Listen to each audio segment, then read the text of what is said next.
ইওএমএস বানানোর জন্য খড়টাকে ঠিক এভাবে জাতি দিয়ে কাটতে হয়। যদি আপনার অল্প গরু থাকে, 2 থেকে 4টা গরু থাকে, তাহলে ঠিক এভাবে 2 থেকে 3 ইঞ্চি পরিমাণ ছোট ছোট করে আপনার খড়টাকে কাটতে হবে। যদি আপনার বেশি গরু থাকে তাহলে আপনি গরুর মেশিন ব্যবহার করতে পারেন। আমার যেহেতু 3টা গরু মাত্র, তো 3টা গরুর জন্য আমি খড়টাকে জাতির মাধ্যমেই কাটছি। তো ইওএমএস বানানোর জন্য প্রথম যে স্টেপটা সেটা হচ্ছে খড়টাকে এভাবে কাটতে হবে। আমাদের এই এলাকায় খড়গুলো এভাবে এলোমেলো আকারে পাওয়া যায়, আর আটি আকারে খড়টা পাওয়া যায় না। আপনাদের এলাকায় যদি আটি আকারে পাওয়া যায় তাহলে সেই খড়টা খুব সহজে এই জাতি দিয়ে কাটা যায়। তাহলে এই এলোমেলো খড়টাও কিন্তু কাটা যায় এই জাতি দিয়ে। তো আমি আমার 3টা গরুর জন্য আপনার মোট সারাদিনে খড় লাগবে 12 কেজি। তো আমি 6 কেজি সকালে বানিয়েছি, এখন আবার 6 কেজি বানাবো, 2 বারে বানাচ্ছি। তো এই 6 কেজি খড়টা আমি কাটা হয়ে গেলে আবার আপনাদেরকে বাকি যে প্রসেসটা আছে সেটা দেখাই দিব। আমার 3টা গরুর জন্য মোট 6 কেজি খড় আমি এখানে টুকরো টুকরো করে কেটেছি। তাহলে এগুলো হচ্ছে সেই খড়টা, যেটা আমি খড়টাকে এভাবে সুন্দর করে বিছিয়ে দিলাম। এখানে হচ্ছে 6 কেজি, আর 6 কেজি হচ্ছে আমি সকালে বানিয়েছি। তো এই 6 কেজি খড়টাকে আমি টুকরো টুকরো করে কেটে এটা পুরোটাই বিছিয়ে দিয়েছি। সবচেয়ে বেটার হয় 3 ভাগের 1 ভাগ খড়টা আপনি বিছিয়ে দিবেন, তারপরে 1 ভাগ পানি দিয়ে ওটা উল্টাপাল্টা করবেন, তারপরে আবার 1 ভাগ খড় দিবেন, আবার 1 ভাগ পানি দিয়ে উল্টাপাল্টা করবেন, শেষ আরেকবার দিয়ে উল্টাপাল্টা করবেন। আমি একবারেই দিয়ে দিছি, আমি একবারেই এটা করতে পারবো। তো এই জন্য আমি একবারেই পুরো খড়টা 6 কেজি খড়টা আমি এখানে বিছিয়ে দিয়ে দিয়েছি। তাহলে এরপর হচ্ছে আমরা যে দ্রবণটা আছে সেই দ্রবণটা মিক্স করব। সেটা মিক্স করতে গিয়ে আপনাদেরকে আবার দেখাচ্ছি। তাহলে ইওএমএস বানানোর জন্য পরিষ্কার একটা বালতিতে এইভাবে 3 কেজি পানি নিতে হবে। 6 কেজি খড়ের জন্য 3 কেজি পানি। তো আমি হচ্ছে যে এটা এখানে এই একটা মগ মেপে রেখেছি, এটা হচ্ছে 1 কেজি। তারপরে আমি আবার আরও 1 কেজি নিব, তাহলে এখানে আরও 1 কেজি পানি। তাহলে মোট 3 লিটার পানি আমি এখানে নিয়ে নিয়েছি। তাহলে 3 কেজি 6 কেজি খড়ের সাথে তার অর্ধেক পানি। তাহলে 3 কেজি পানির সাথে আমরা চিটাগুড় নেব 1.5 কেজি। তাহলে এখানে আছে কত, 1 কেজি, 1 কেজি 20 গ্রাম আছে। তাহলে একটু 19-20 হলে সমস্যা নাই। তাহলে আমি এইটা ঢেলে রাখি, তারপরে আবার ঢেলে আপনাদেরকে দেখাচ্ছি। তাহলে এইখানে এইটা আমি 1 কেজির একটা ঢাকনা আমি মেপে রেখেছি। তাহলে এখানে আবার 490 গ্রাম, তাহলে ওখানে 20 গ্রাম বেশি ছিল, এই জন্য আমি এখানে 490 গ্রাম দিলাম। তাহলে মোট হচ্ছে 1.5 কেজি, 1.5 কেজি চিটাগুড়। তাহলে এই চিটাগুড়টা আমরা এই পানির সাথে মিক্স করব। তাহলে এইখানে আমরা এই একটা ঢাকনাতে 30 গ্রাম করে আমরা মেপে রেখেছি। তাহলে এটা আমরা 30 গ্রাম করে 3 কেজি পানির সাথে 1.5 কেজি হচ্ছে চিটাগুড় এবং ইউরিয়া সার হবে 30 গ্রাম করে, 300 আর 120, এটা মানে 6 মুখ দিতে হবে আর কি এখানে। তাহলে 6 মুখে 300 আর 180 গ্রাম হয়। তাহলে আমরা এটা এখানে এই পানির সাথে মিক্স করব। তাহলে এখানে আমরা 2, 3, 4, 5, এই 6 মুখ আমরা এখানে দিয়ে দিলাম।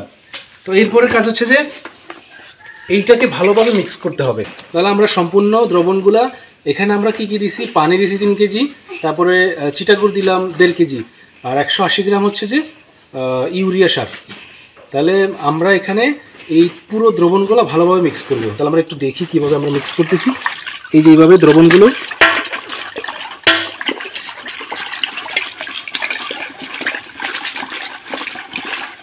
আমরা হাত দিয়ে এটাকে ভালোভাবে কি করব, মিক্স করব। তারপরে এটা দিয়ে মিক্স করতে পারি এইভাবে।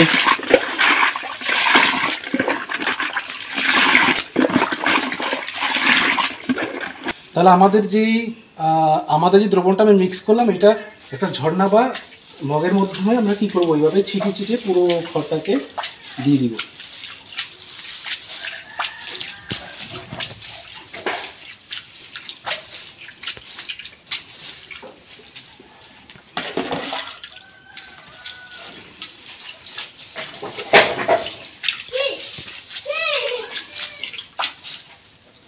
আচ্ছা, এরপরে হচ্ছে আমরা এইভাবে খড়টাকে কি করব, উলট পালট করবো। এইভাবে করে এইভাবে পুরোটা উলট পালট করার পর আমরা আবার দেখাবো। পুরো খড়টাকে ঠিক এইভাবে মিক্স করতে হবে, অল্প অল্প করে ধরে এমনভাবে মিক্স করতে হবে যেন সব পানিগুলো খড়ের সাথে ভালোভাবে মিক্স হয়। তো প্রথমবারে আসলে এই খড়গুলো মিক্স হবে না, এইভাবে প্রায় 3 বার যদি আপনি মিক্স করেন তাহলে পুরো খড়টা ভালোভাবে মিক্স হবে। তাহলে সার যেমন মাটির সাথে সার যেমন মিক্স করে বা সার যেমন মিক্স করে ঠিক ওইভাবে এভাবে উলট পালট করে পুরো খড়টাকে প্রসেস করতে হবে, মিক্স করতে হবে। তাহলে আমাদের এখনও প্রথম স্টেপ শেষ হয়নি, এটা শেষ হওয়ার পরে আমরা আবার দেখাবো। তাহলে দ্বিতীয়বারের মতো আমরা এই আরও 1 ভাগ পানিটা এইভাবে পুরো খড়ের মধ্যে ছিটিয়ে দিলাম। তাহলে ছিটিয়ে দেওয়ার পরে এখন আমরা আবার পুরো খড়টাকে আবার একবার মিক্স করব। তাহলে এইভাবে করে,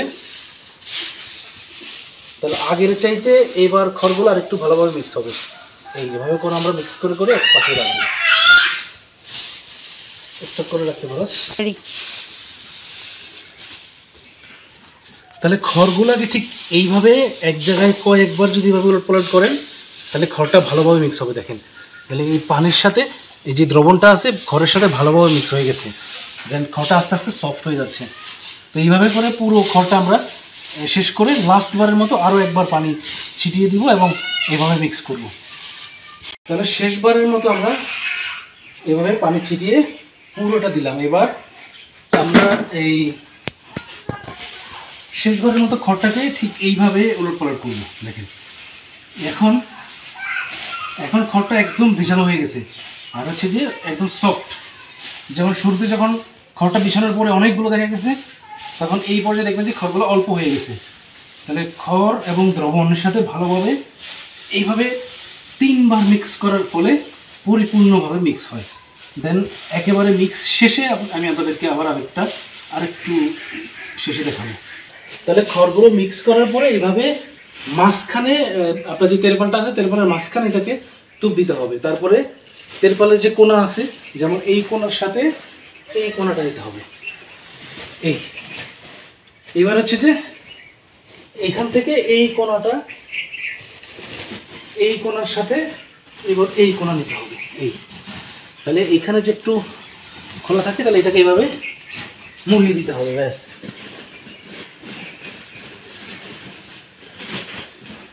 তাহলে এইভাবে করে 5 থেকে 7 মিনিট বা 10 মিনিট রাখার পরে খড়টা খাবারের উপযোগী হয়ে যাবে। এবার সারাদিন আপনি একটু একটু করে করে নিয়ে সারাদিন খাওয়াবেন। ব্যাস, তাহলে এটা হচ্ছে ইউএমএস তৈরি করার প্রসেস, একদম সহজ। যদি এই ইউএমএস তৈরি করার প্রসেসটা আপনাদের সম্পর্কে কোনো প্রশ্ন থাকে তাহলে অবশ্যই আমাকে কমেন্টস করতে পারেন। তো সবাই ভালো থাকুন। আসসালামু আলাইকুম।